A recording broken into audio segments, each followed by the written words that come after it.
अस्सलाम नाज़रीन, डेली छंग के साथ राना मोहम्मद सलीम आपकी खिदमत में हाज़िर है। नाज़रीन, आज मैं आपकी मुलाकात करवाने जा रहा हूँ एक ऐसी शख्सियत के साथ जिसका नाम है सैयद फ़ख्र अब्बास शाह। वो कहते हैं कि साबका वज़ीर आज़म मियाँ मोहम्मद नवाज़ शरीफ और शहबाज शरीफ के मैंने काम किए हैं। इनसे जानते हैं कि इन्होंने कैसे काम किए, इनके पास फ़कीरी है या फिर ये तवीज़ देते हैं, धागा देते हैं, किस तरह इन्होंने काम किए, हमारे साथ मौजूद है। मज़ीद इन्हीं से जानते हैं। अस्सलाम वालेकुम। वालेकुम अस्सलाम सलीम साहब, क्या हाल है जनाब? ठीक हो? अल्हम्दुलिल्लाह। सर, आपने मियाँ मोहम्मद नवाज़ शरीफ के काम किए, कैसे किए, क्या कहेंगे?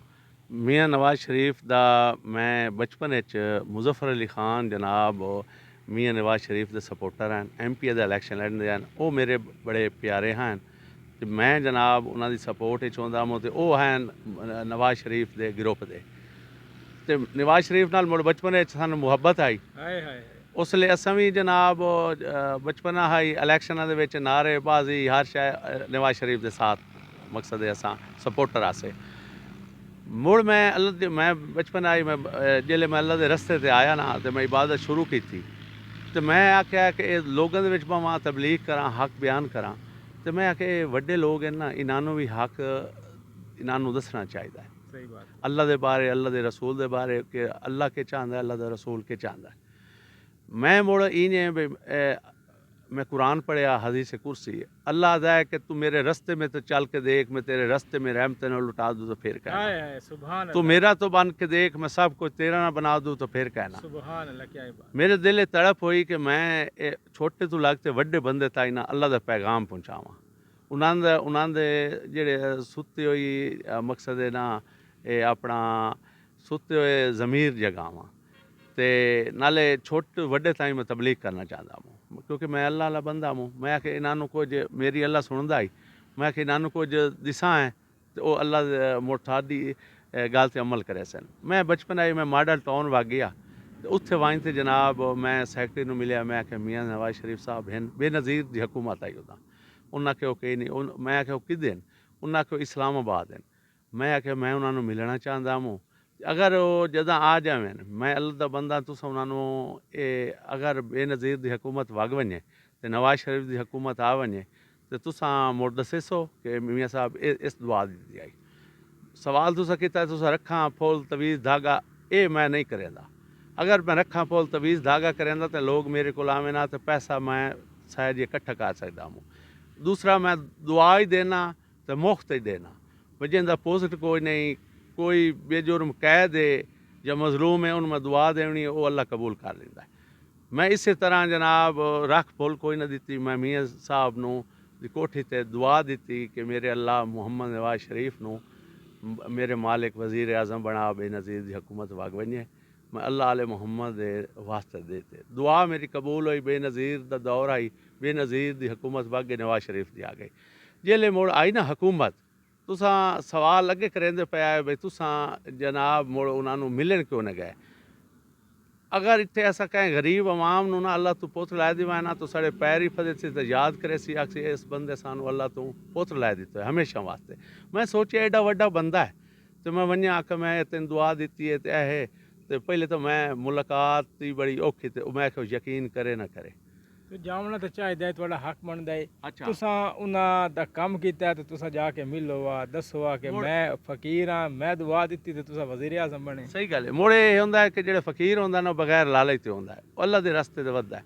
मैं मुड़ दूई बारी मैं कोशिश की थी कि मैं आख्या मुड़ मैं नवाज शरीफ साहब नूं मिलां ते मुड़ मैं अपनी तड़प लै गई मैं मियाँ साहब दी यानी मुहब्बत तड़प आई लैके तुम लाहौर भाग गए मियाँ वग साहब गई दी कोठी ते। कोठी ते मुड़ जनाब उसले मैं गया कोठी ते मैं आख्या जनाब सैकटरी साहब हैं खालिद साहब उत्थे सैकटरी ने रले रहांदा है।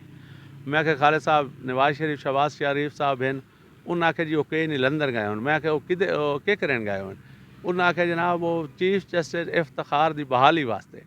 मैं आख्या जी अगर वो चीफ जस्टिस इफ्तार बहाल हो वजे तो मैनू मियाँ साहब मिले सो उस बंदे आख्या जी हाँ मैं हाथ चाहे मैं अल्लाह आले मुहम्मद का वास्ता लन दिता तो वो प्यारें का वो जनाब मैं खुद सलीम साहब वेदा पियां TV ते कि मेरी दुआ इन कबूल हुई भाई यूसुफ रज़ा गिलानी का दौर आई तो जनाब नवाज शरीफ साहब का काफिला जारी आई तो ऐलान हो गया भाई इफ्तार चौधरी बहाल हो गया है। ਤੇ ਮੈਨੂੰ ਪਤਾ ਅੱਜ ਤਾਈਂ ਮੈਂ ਕਹਿ ਨੂੰ ਦੱਸਦਾ ਹੀ ਨਾ ਵੀ ਮੈਂ ਕੀ ਕੰਮ ਕੀਤੇ। ਇਹਨਾਂ ਨੂੰ ਇਹ ਪਤਾ ਹੈ ਵੀ ਨਵਾਜ਼ ਸ਼ਰੀਫ ਸਾਹਿਬ ਦੇ ਇਸ ਕੰਮ ਕੀਤੇ ਨੇ, ਬਲਕਿ ਲੋਕ ਇਹ ਆਖਦੇ ਨੇ ਵੀ ਉਹਦੇ ਮੁਰੀਦ ਨੇ। ਨਾ ਮੈਂ ਅੱਜ ਤਾਈਂ ਨਵਾਜ਼ ਸ਼ਰੀਫ ਨੂੰ ਮਿਲਿਆ ਨਾ ਸ਼ਹਿਬਾਜ਼ ਸ਼ਰੀਫ ਨੂੰ, ਸਿਰਫ ਕਿ ਇਹ ਜਿਹੜੇ ਵੱਡੇ ਲੋਕ ਹੁੰਦੇ ਨੇ ਮੈਂ ਆਖਿਆ ਯਕੀਨ ਨਾ ਕਰਨ। ਹੁਣ ਅਗਲੀ ਗੱਲ ਮੋੜ ਜਿਹੜੀ ਹੁਣ ਮੇਰੀ ਫਕੀਰੀ ਚੱਲ ਰਹੀ ਹੈ ਨਾ, ਹੁਣ ਇਹ ਫਕੀਰੀ ਚੱਲ ਰਹੀ ਹੈ ਵੀ ਮੇਰੇ ਵਾਸਤੇ, ਕਿਉਂਕਿ ਮੈਂ ਸੈਯਦ ਹਾਂ, ਮੇਰੇ ਵਾਸਤੇ ਉਮਤੀ ਸਭ ਬਰਾਬਰ ਹੈ। ਅੱਛਾ ਸ਼ਾਹ ਜੀ,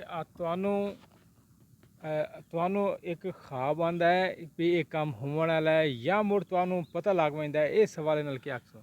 ਪਹਿਲੀ ਗੱਲ ਇਹ ਹੈ ਕਿ ਸਲੀਮ ਸਾਹਿਬ ਬਈ ਅਸਾਂ ਜਿਹੜੇ ਹਾਂ ਨਾ ਫਕੀਰ ਲੋਕ, ਇਹ ਅੱਲਾ ਤੇ ਅੱਲਾ ਦੇ ਨਬੀ, ਇਹ ਸਾਰਾ ਮਕਸਦ ਹੈ ਉਹਨਾਂ ਦਾ ਪੈਗਾਮ ਸਾਨੂੰ ਕਿਵੇਂ ਜ਼ਿੰਦਗੀ ਬਸਰ ਕਰਨੀ ਹੈ।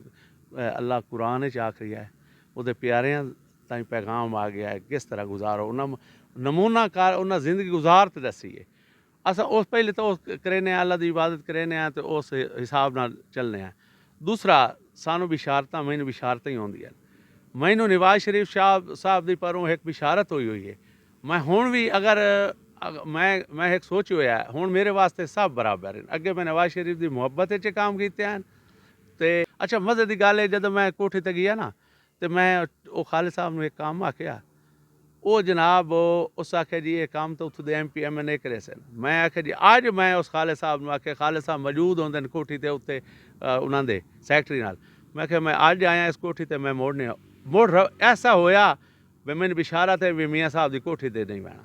हुण मैं मियाँ साहब की कोठी ते कदी नहीं गया। अगर वो मैंने मिलना चाहें ना आखन भाई मैं मिलना चाहना, या मैं वज़ीर आला हाउस मिल सकना या बाहर मिल सकना, मैं कोठी ते मना है मैनू।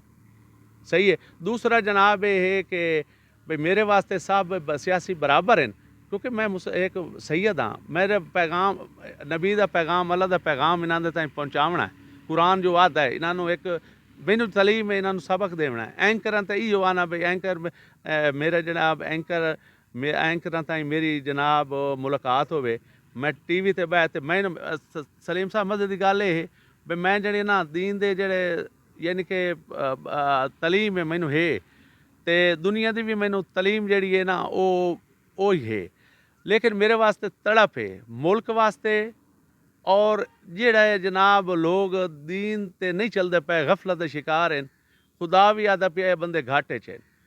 तो वो मेरी तड़प होती है कि मैनू बई खुदा नू मैं राज़ी करा, तो जिमें नबियाँ पैगाम पहुँचाया ना, मैं अल्लाह का बंदा, मैनू जेड़ा इल्म है मैं दुनिया ताईं ये पैगाम पहुँचावां पूरी ताईं। उस तो बाद जनाब है कि तुस सवाल करें पे हो बई ये तुसां जनाब ये अपना सवाल तुहाडा है कि मियाँ साहब का जड़ा ना बई तुसां मुलाकात क्यों नहीं की। मेरे बिच बाद तड़प हुई कि मैं आखे मैं एक मैनू जे ते बिशारत ना आवे बई अपना तू इस नाल अटैच, मैनू कोई पता नहीं, मैं गैब दा इल्म नहीं जानता। मैनू जो ख्वाबां दे जरिए दस्या जांदा है मैं उहदे मुताबिक चलना। मैनू आर्डर ये हो गया है अल्लाह की तरफों, अल्लाह के प्यारे तरफों तू अग्गा वध। मैं हुण 20 साल होंदे पैन सलीम साहब मैं तड़प रही हाँ मैं एंकरां ताईं पहुँचा, मैं एंकरां ताईं नहीं पहुँच सकता पिया। मैनू कोई यानी कि ऐसा मेरा कोई निज़ाम भाई मेरा तुहाडी तरफों तुसां मेरी इज्जत करें तो तुहानूं जिहड़ियां गल्लां पहले करे ना वो हो ही पैंदियां, तुहानूं पता है। मेरे को मैं चाहना भाई मैं एंकरां ताईं पहुँचा, मैनू वज़ीरां ताईं ज़रूरत नहीं। वज़ीर ही उत्थे आते एंकरां कोलों मैं उन्होंने जो तुसां अपनी आवाज़ हाईलाइट करना चाहते हाईलाइट करना चाहना। अच्छा शाह जी ये बताएं कि जो मुल्क में हालात चल रहे हैं, ठीक है, इस हवाले से आप क्या कहेंगे जो मुल्क के हालात हैं? सर मैनू एक कि मैनू अल्लाह दे हुक्म ते चलण दी जिवें लोगां दे तड़प है ना भाई हुक्म चले नबी दे कुरान दे मुताबिक जिंदगी बसर, जिवें मैं तड़पना। मैनू सलीम साहब रात बाजे में अजान आंदी पई होंदे, मैं सारी रात नहीं समझदा, मैं जागना कि लोगां नू दीन दा दसीए। दूसरा मुल्क वास्ते मैं इतना मुल्क वास्ते मैंने इतनी तड़प है कि यकीन जानो कि मैं मुल्क दे जी आवाम वास्ते इतनी तड़प है। पूरी दुनिया दे कोई काफिर है ना मैं उसकी खैर मंगना, चाहे गैर मुस्लिम है उसकी खैर मंगना। ये नहीं मैं मुल्क दे आवाम वास्ते या मुल्क दे वजह तू या काफरां वास्ते मैं मुखलिस हाँ, जिन्होंने अल्लाह का नहीं पता, जिन्होंने अल्लाह के नबी का नहीं पता। उन्होंने क्या जुर्म है? उन्होंने अल्लाह के हबीब का पैगाम पहुँचे तो उन्होंने पता लगे हक का।